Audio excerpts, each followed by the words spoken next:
Hola, ¿cómo están? Bueno, vamos a seguir charlando un poco de enzimas y en esta oportunidad vamos a hablar sobre algunos aspectos respecto de los inhibidores de la actividad enzimática. En segunda instancia vamos a hablar sobre las principales diferencias entre las enzimas micaelianas y las alostéricas y finalmente en otro video sobre algunos aspectos que hacen a la regulación de la actividad enzimática.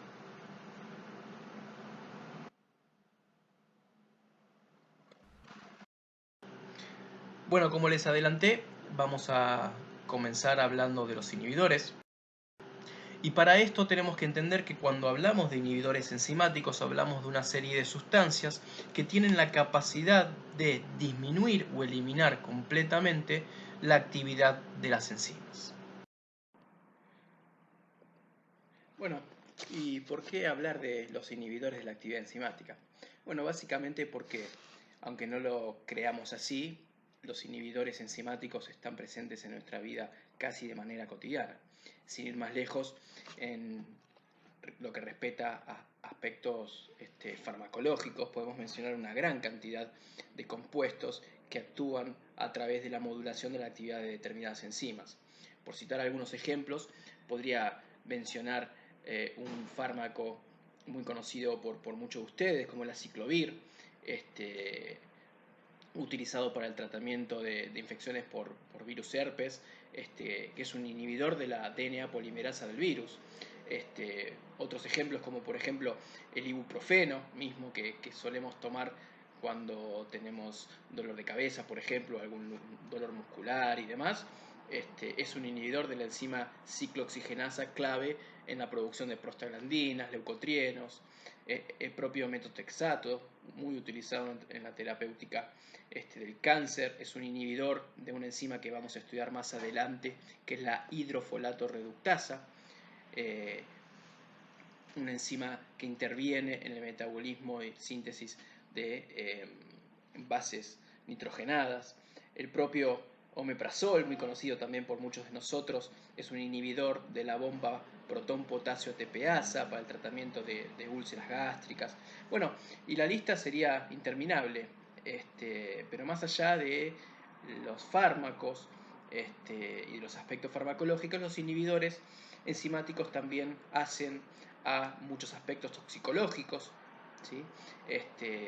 Muchos herbicidas y compuestos insecticidas utilizados para el control de plagas, malezas y demás están formulados con este tipo de compuestos. De manera que ahora ya podemos empezar a darnos cuenta que estos inhibidores enzimáticos realmente están presentes en nuestro entorno, solo que hace falta prestar un poco más de atención y tratar de comprender el porqué de las formulaciones con ellos.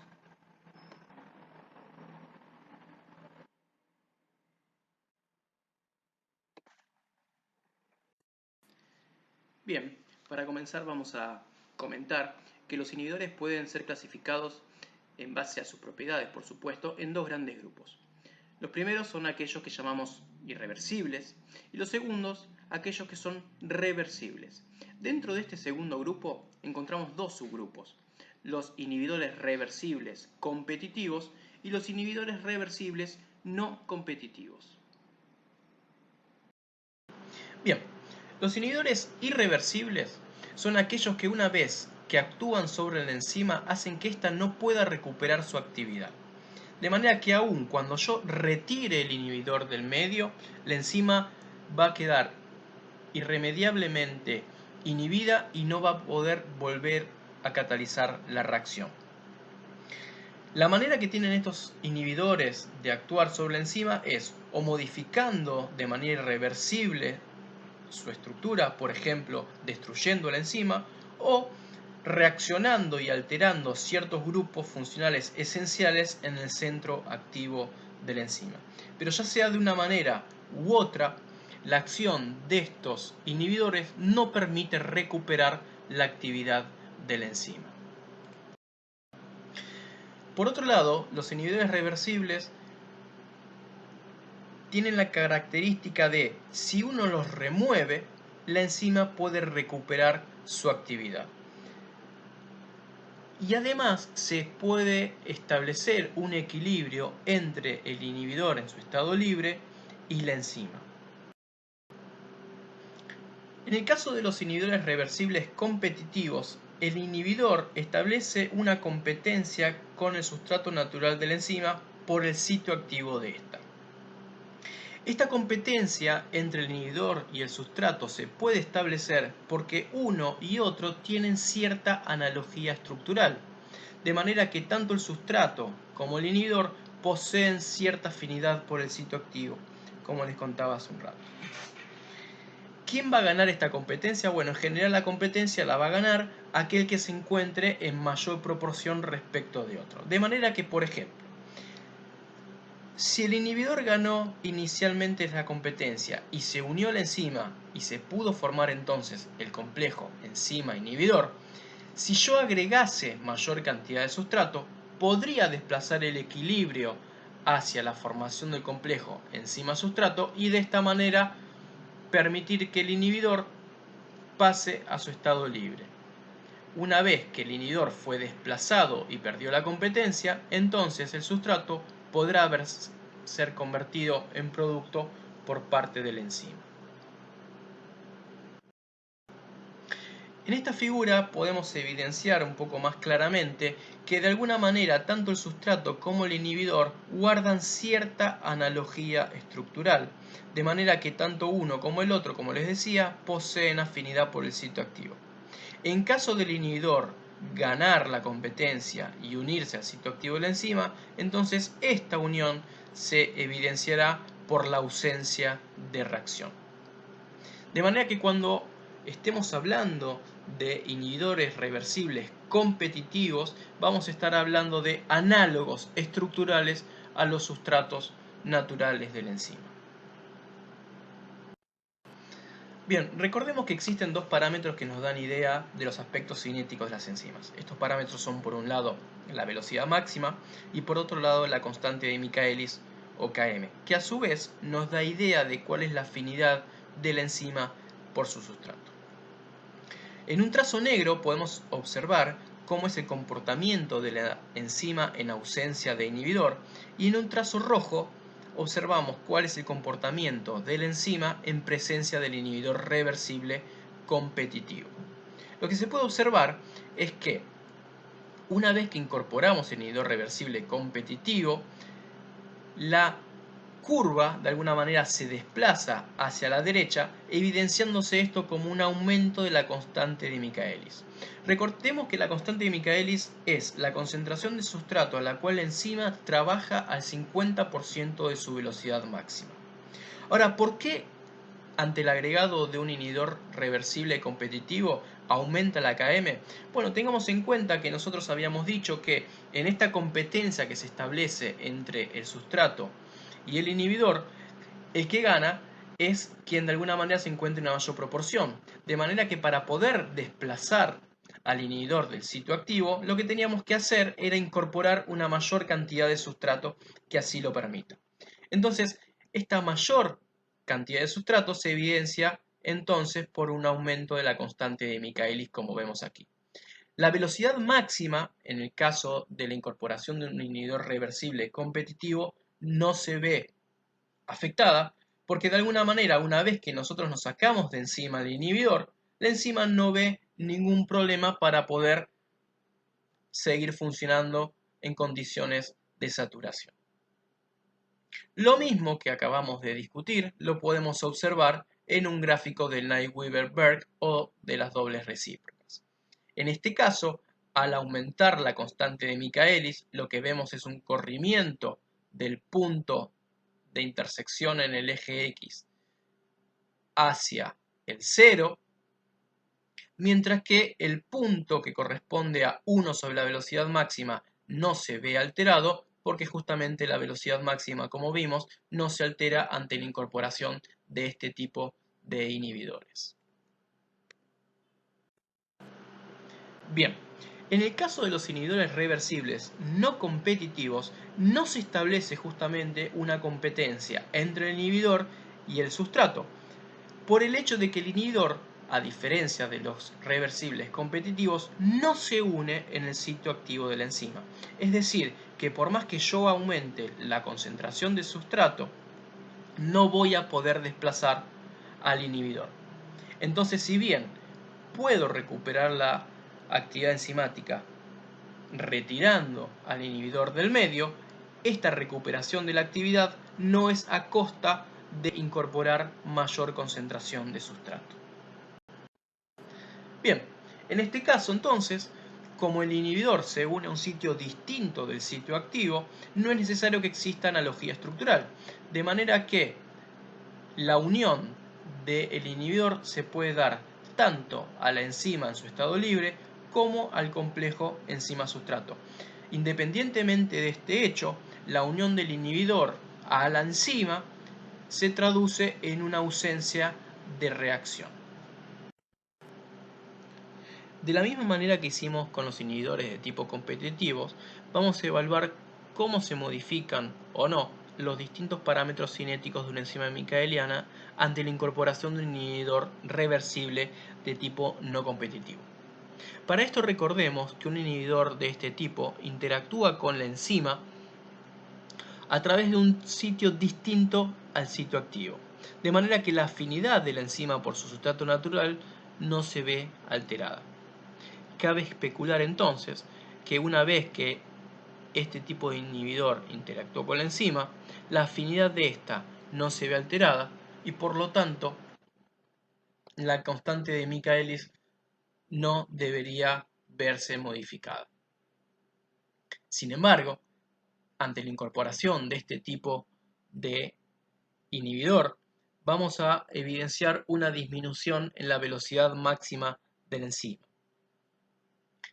Fíjense, en trazo negro vamos entonces a ver cuál es el comportamiento cinético de la enzima en ausencia de inhibidor con una determinada velocidad máxima y una determinada constante de Michaelis, mientras que cuando agregamos el inhibidor de tipo no competitivo evidenciamos que no se modifica la constante de Michaelis, pero sí se ve disminuida la velocidad máxima.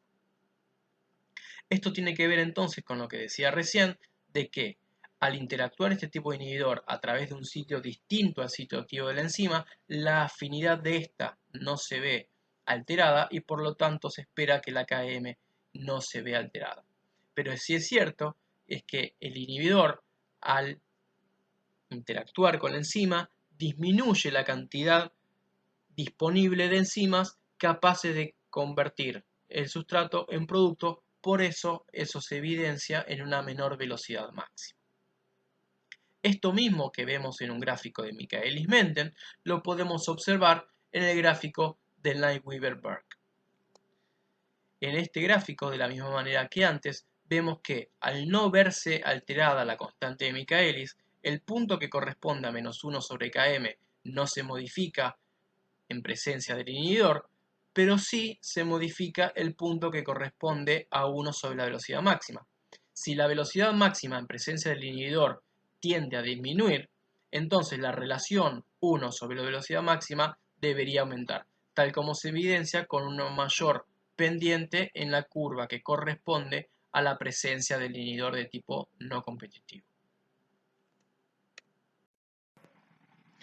Miremos ahora un caso particular donde la reacción involucra dos sustratos distintos, un sustrato A y un sustrato B, cada uno de los cuales posee un sitio de unión particular en el sitio activo de la enzima. Fíjense que en presencia de un compuesto con cierta analogía estructural al sustrato A, este compuesto va a unirse de manera afín al sitio activo para el sustrato A, representando así la existencia entonces de un inhibidor de tipo competitivo respecto del sustrato A.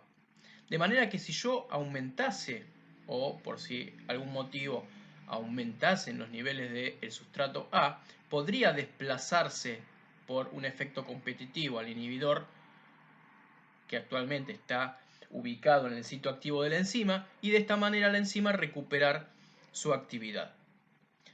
Pero al ser un inhibidor, por supuesto que lo que va a ocurrir es una menor velocidad de reacción. Esto se va a traducir en una menor tasa de reacción, tanto respecto del sustrato A como el sustrato B. Sin embargo, respecto del sustrato B, este inhibidor no es competitivo, sino que es no competitivo, dado que el inhibidor se une a un sitio distinto al sitio de unión del sustrato B. De manera que la afinidad de la enzima por el sustrato B no se encuentra alterada de ninguna manera, pero por supuesto, como decía recién, la velocidad global de acción catalítica va a verse disminuida por la presencia de este inhibidor. Bueno, entonces, a modo de resumen, vamos a ver cuáles son las principales diferencias entre los inhibidores de tipo competitivos y no competitivos.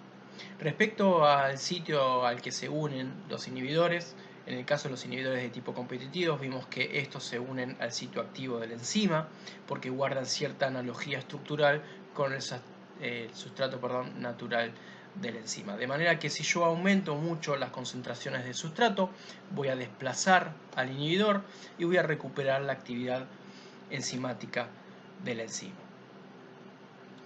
Esto hace que el valor de la Km entonces aumente mientras se mantiene el valor de la velocidad máxima, y esto se puede observar en un gráfico de dobles recíprocas por un aumento en la pendiente de la recta a costa de un corrimiento del punto -1 sobre Km que se hace más cercano al cero por un aumento en la constante de Michaelis. En el caso de un inhibidor de tipo no competitivo, este se va a unir a un sitio distinto al sitio activo de la enzima, de manera que este inhibidor se puede unir tanto a la enzima en su estado libre como al complejo enzima-sustrato. Este tipo de inhibidores repercute sobre la cinética de la enzima, disminuyendo el valor de la velocidad máxima, pero manteniendo inalterado el valor de la constante de Michaelis, ya que de alguna manera no se afecta la afinidad de la enzima por su sustrato. De manera que en un gráfico de Light-Weaver lo que vamos a ver es que también aumenta, como en el caso anterior, la pendiente de la enzima, pero en este caso ese aumento de la pendiente se da por un corrimiento del punto 1 sobre velocidad máxima hacia arriba, es decir, adoptando valores mayores, por una disminución en el denominador de este cociente, que es la velocidad máxima. Muy bien, ahora vamos a charlar un poquito sobre las principales diferencias entre las enzimas micaelianas o clásicas y las enzimas alostéricas. Las enzimas alostéricas tienen la capacidad de reconocer a una serie de compuestos que son desde el punto de vista estructural diferentes al sustrato y que se unen a la enzima por un sitio diferente al sitio activo. Este tipo de sustancias que se unen a la enzima y son capaces de modular su actividad son denominadas efectores o moduladores alostéricos, y como les decía, interaccionan con la enzima a través de un sitio que es diferente al sitio activo de la enzima y que recibe el nombre de sitio alostérico. Por eso el nombre de estas enzimas. Lo que se entiende es que una vez que estos efectores alostéricos se unen al sitio alostérico de la enzima, producen un cambio conformacional en la estructura tridimensional de la enzima, de manera que este cambio repercute sobre la actividad del centro activo, modificando entonces la actividad de la enzima. Esta modificación de la actividad enzimática puede ser tanto positiva como negativa en función del tipo de modulador que se esté asociando al sitio alostérico. Estas enzimas, al poseer entonces, además del sitio activo, un sitio regulador o alostérico, implica que tengan una estructura proteica un tanto más compleja que las que posee las enzimas clásicas o micaelianas, que en general suelen ser uniglobulares. Entonces, como les comentaba en el slide anterior, este tipo de enzimas poseen un sitio distinto al sitio activo, que es el sitio alostérico, que es el sitio a través del cual se van a unir los moduladores, ya sean negativos o positivos, provocando entonces la inhibición de la enzima o la activación.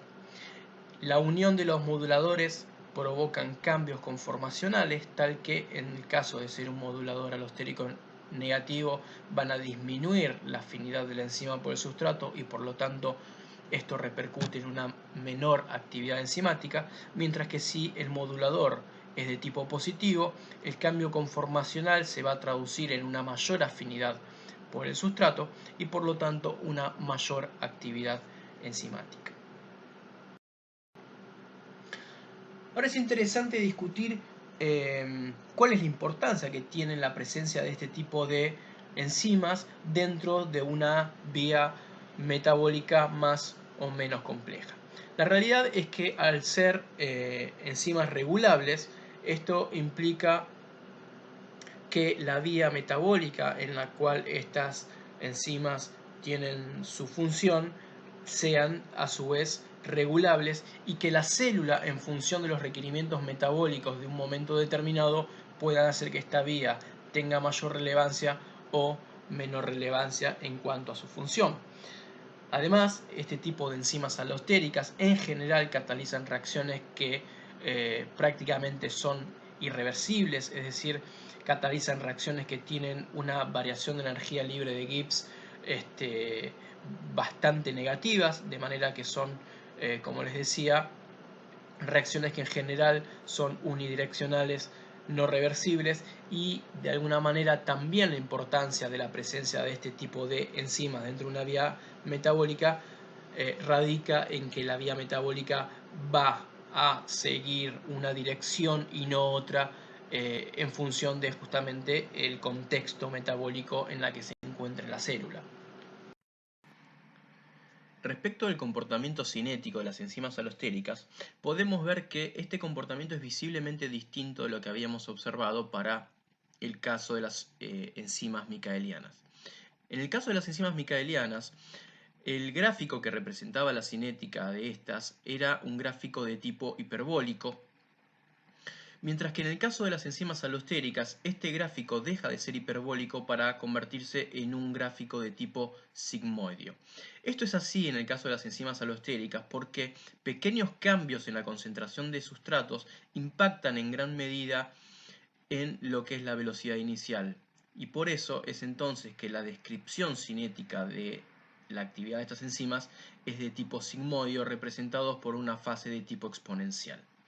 Por supuesto que, de la misma manera que observamos para las enzimas micaelianas, en el caso de las enzimas alostéricas también podemos describir sus parámetros en función de una velocidad máxima, es decir, una velocidad a la cual la enzima va a estar actuando en condiciones de saturación, y una constante K que de alguna manera nos da idea también de la afinidad de nuestra enzima por el sustrato. De todas maneras, no es posible hablar de una constante de Michaelis porque estas enzimas no siguen una cinética hiperbólica, como en el caso de las micaelianas, pero sí podemos hablar de una constante 0,5 o una constante aparente. Bueno, de momento es todo, espero no haberlos aburrido demasiado y nos estaremos viendo en el siguiente video para discutir algunos aspectos referentes a la regulación de la actividad enzimática. Gracias.